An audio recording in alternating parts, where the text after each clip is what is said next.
Olá, compositores! Paulo Mansur! Gilbertis! Hoje a gente vai discutir sobre um filme polêmico. Isso, com vocês, nossas impressões, sensações, emoções sobre o filme Mãe, de Dan Aronofsky. Fica com a gente!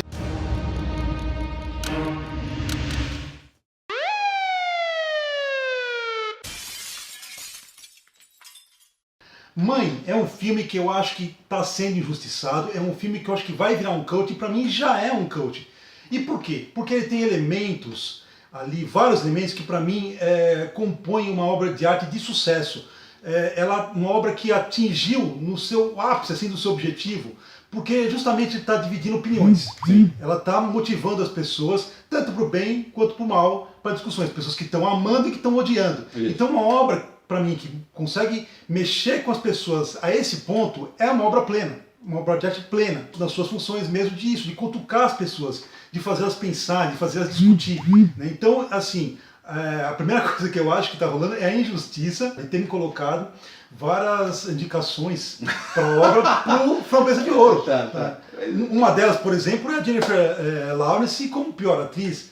Cara, que absurdo. Sim. Ela fez um trabalho magistral ali para interpretar aquela personagem que ela é submissa e ao mesmo tempo idolatra o protagonista lá, né? Na verdade, ela é a protagonista, idolatra O protagonista de tudo, né?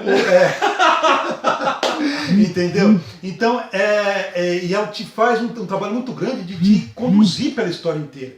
Então você fica preso, você se identifica. Então, ela conseguiu fazer com que nós, espectadores, primeiro, eu, tivesse uma empatia muito grande com o personagem, Sim. sabe? Então, o tempo todo eu ficava seguindo e ficava me perguntando por que ela está agindo assim e por que ela está agindo assado. Sabe? Então você quer saber o que está acontecendo na história e fala, meu, toma uma decisão, faz isso, faz aquilo, sabe? Então ela te puxa isso, né, do espectador. Então é um filme que, assim, ele tem várias características de filme de gênero, sem ser. Eu acho que ele brinca com isso, ele quer ser terror, ele quer ser drama, ele quer ser suspense, ele tem muito suspense, ele tem câmeras de terror. Então você fica o tempo todo, você fala, eu estou assistindo um terror, eu estou assistindo um suspense, o que é que eu estou assistindo? Né? E isso é legal da obra de arte, sabe? Você se envolve com ela. E eu me envolvi muito, do começo ao fim. Então, só por isso já é uma obra que eu recomendaria a qualquer pessoa, entendeu? Por conta desse envolvimento, essa coisa de te pegar. Não é pegar pela mão e te conduzir, não, é te puxar pelo colarinho, Sim. entendeu? E falar, vem cá, vem comigo aqui que eu vou te contar uma coisa. Você não vai saber o que é, você vai ficar confuso, eu vou te dar uns tapas na cara e ainda vou levar você do começo ao fim pelo colarinho. Então, só por isso, eu recomendo a todos que assistam Mãe. Tenho dito, acabou então, obrigado. Conversei aqui com o Gilberto e daqui a pouco a gente volta. Não, eu concordo com tudo, eu acho que a injustiça vem das pessoas, cai naquele velho problema, a gente passou conversando um pouco isso de episódio 8, das pessoas não entenderem direito e acaba tendo a culpa é do filme, e eu acho que na verdade a culpa é das pessoas, né? Eu analisei como se fosse uma linguagem mesmo, como fosse uma língua, né? Uma segunda língua, uma terceira língua que você tem que estar estudando, e cinema é isso. Então você tem que ter uma bagagem para entender certas coisas. Esse filme é como se fosse lá uma tese de doutorado, que a pessoa que ainda está no primário ali, no fundamental, quando ela se deparar, ela vai ter dificuldade. E aí a culpa não é da tese, a culpa é dela. Né? Então eu acho que precisa fazer o quê? Uma experiência cinematográfica maior, a pessoa tem que ter uma bagagem maior para se propor. E a proposta, para mim, é essa mesmo. Há uma relutância no primeiro momento. Eu fui assistir o filme, para quem não conhece, aquela história toda, sem saber nada. E quando eu comecei a assistir o filme, você tinha inclusive me indicado, você assistiu o primeiro. Eu falei, mas para onde vai chegar isso? E começo a me identificar com o personagem, obviamente até pelo momento como ela acorda, como ela começa o filme, né? E a cena, como você mesmo disse, a câmera muito fechada, toda vez o plano é nela, é nela. Você está vendo o filme pelos olhos dela, né? Então você cria uma empatia. Pô, eu tô com você, vamos junto, gostei dessa casa, achei da hora a casa, quero reformar junto com você, vamos resolver. Quando começa a acontecer coisas e pessoas vão invadindo aquele espaço, eles estão invadindo o meu espaço, entendeu? E aí você começa a se incomodar. E as cenas com enquadramentos e tudo mais, de terror. Tem suspense e até terror em certas horas. Então eu comecei a ver assim, o Ed Harris.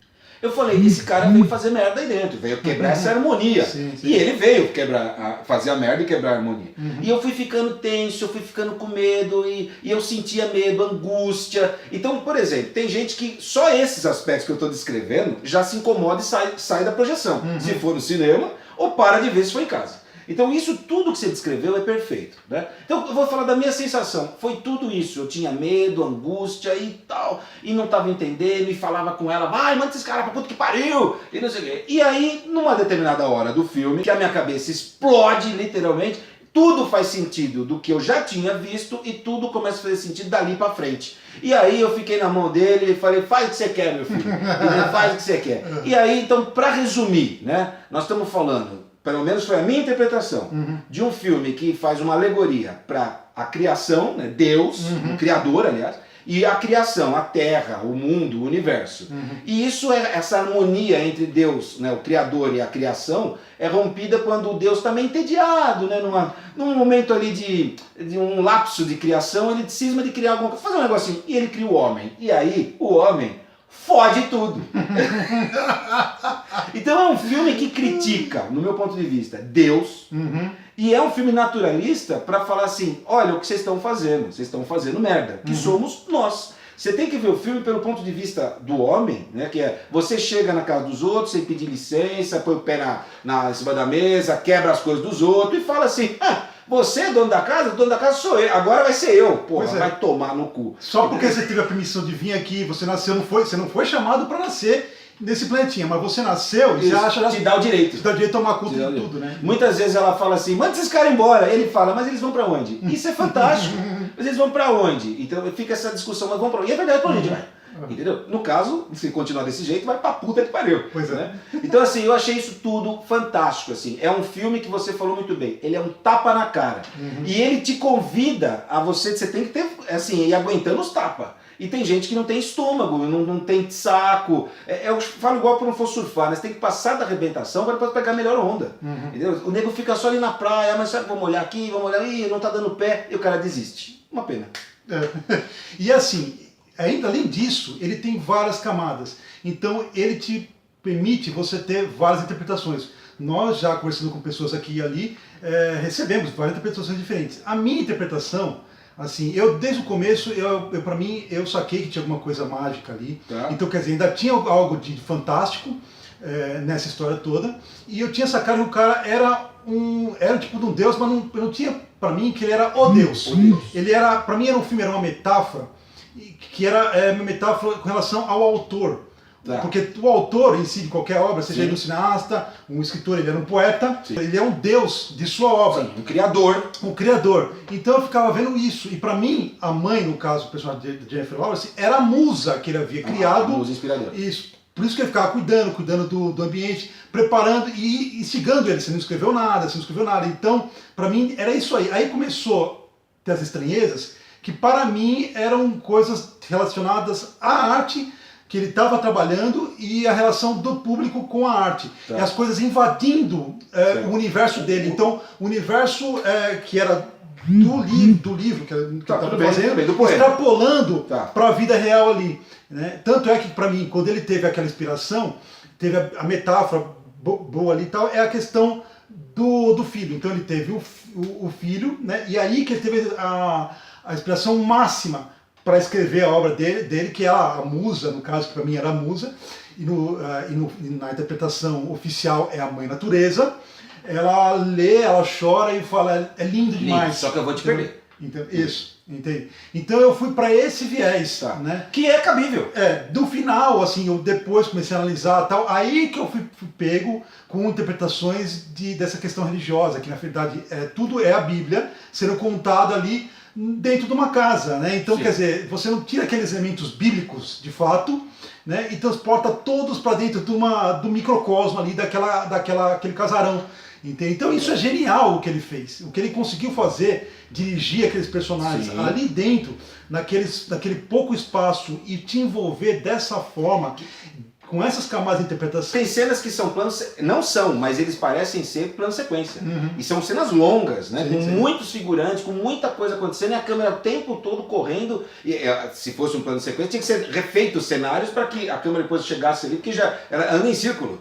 Cada círculo que ela faz é um novo cenário. Então, muito, assim, a complexidade de fazer certas coisas ali é fantástico, entendeu? É fantástico. Eu interpreto literalmente, mas aí é uma pegadinha do roteiro, porque ele subverte certas ordens. Né? Então quando ele tem a chegada de Adão, né, depois a Eva, aquela coisa toda, você chegou a ver o rasgo nas costas? Não, então, só depois que o pessoal documentando tal, eu não vi da primeira vez. Inclusive o Javier Bardem esconde, ele fala, vai pra lá, dá privacidade pra ele, e ele esconde a mão. Tá? Então eu tinha visto o rasgo, aí tem a briga lá do Caim e Abel, e nós chegamos no ponto onde ele vai ter o filho. Né?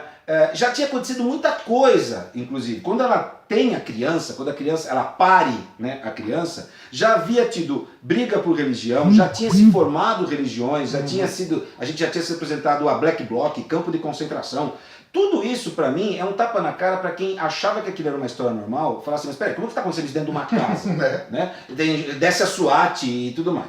Uma outra coisa que eu achei muito pitoresca é que, por exemplo, fazendo de novo, como a gente sabe que é Deus, não existe um caminho para chegar na casa. Não tem uma estrada, não tem nada. E tem uma hora que ela olha pela janela e tem um monte de gente chegando. Então assim, você pode chegar a Deus por vários caminhos. Isso também é cheio do caralho. Os caras com as lanternas, assim, cada um chegando de um jeito, vindo de caminhos totalmente díspares. Né? Então isso eu achei muito interessante. Então ele inverte, porque na verdade muito do que aconteceu ali, eu não vou criticar a religião católica, porque às vezes alguém fala assim, mas o catolicismo matou muita gente. Todo mundo que brigou desde que o mundo é mundo por religião, né? Então ele não está criticando para mim uma religião, ele está criticando todas. Então, mas hoje a gente acaba trazendo porque está mais perto da gente. Mas uma hora a editora está passando assim, tem umas pessoas deitadas com a cabeça coberta igual um capuz e ela dá um tiro em cada cabeça. Hoje é uma atitude talibã, mas a igreja também já matou, a igreja católica. Então, ou seja, ele está criticando a religião como um todo. E o momento que ela fala que é o nome do filme, que o filme era para se chamar O Sexto Dia, né? Mas o nome do filme se dá ali. O Javier Bardem, que após o parto, vem e fala, me dá, não vou te dar. Ele fala, eu sou o pai. Ela fala, mas eu sou a mãe. Então, a mãe no sentido da exclamação do nome do logotipo, né? A mãe, eu sou a mãe. Mas a mãe, por algum motivo, cansaço, ela dá uma pestanejada. Eu acho que ele fez isso. Ele ficou um tempo em cima dela ali, então na verdade ela dorme, lógico, pelo cansaço, mas ele dá um suspiro de sossego para ela. Tudo bem. Ele dá um sonífero para ela. Então quando a mãe, vamos dizer, amolece e ele pega, ainda ali é o tapa na cara master, assim, que pode incomodar muita gente. Quem não sabe, eu vou até falar, senão vou parecendo que estou tocando pau. Eu sou católico e não me incomodou em nenhum momento. Mas ele pega a criança e dá para o povo, ou seja, Deus passando Jesus para a humanidade. O povo faz o que faz com Jesus e faz com a criança. Tem aquele barulho que quebra o pescoço da criança, que é punk. Mas antes disso a criança ela se mija. Quando ela se mija, para mim, é o batismo. Porque a água benzena aquele povo, ou no caso a urina, mas se fazendo uma metáfora com a água. E depois quando o nego pega e arrebenta com a criança e come os pedacinhos, que é a metáfora com a hóstia, pô, é foda pra caralho. Não é o pão, não é o meu corpo e o vinho, não, o corpo e o sangue de Cristo. Então assim, essas coisas não tem como fugir para mim da analogia de religião, como alguém fica falando, não é. Né? Porque naquela hora é a hora que ela se revolta e ela acaba com tudo. Ela cria o apocalipse ali dentro. Né? Isso. E aí, como eu cito duas vezes, ela cita uma outra hora, quando ela faz o dilúvio, que é aquela questão da água, e ele volta lá do pessoal, ele toma um banho, ele volta e fala, e aí, não precisa arrumar isso agora não. Ela fala, eu vou arrumar esse apocalipse. Tá?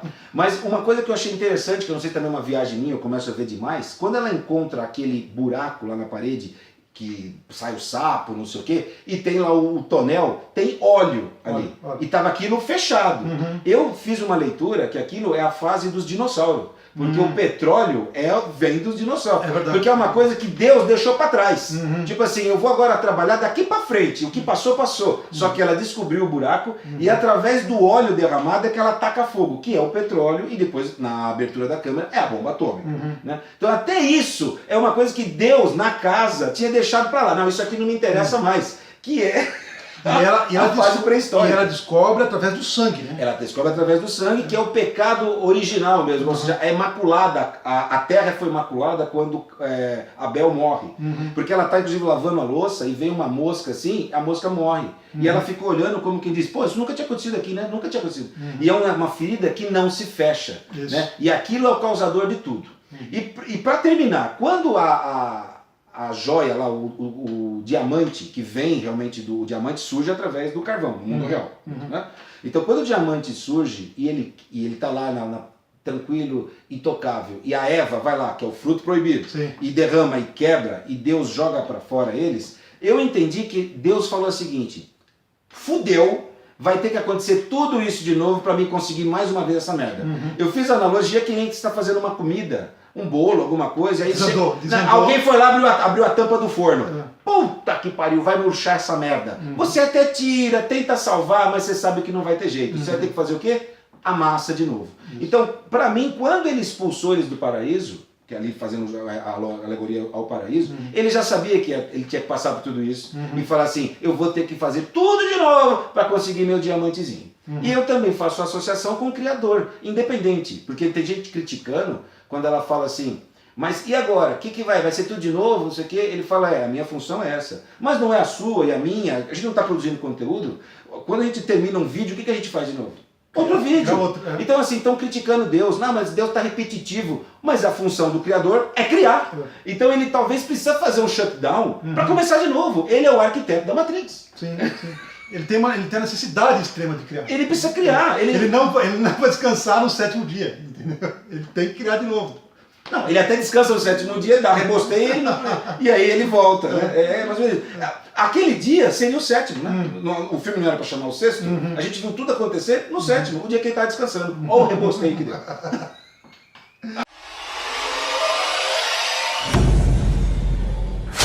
Bem, decompositores, ficamos por aqui com mais essa decomposição. Desta vez, você não gosta, mas eu já vou dar logo, porque eu não aguento, é 10 de 10.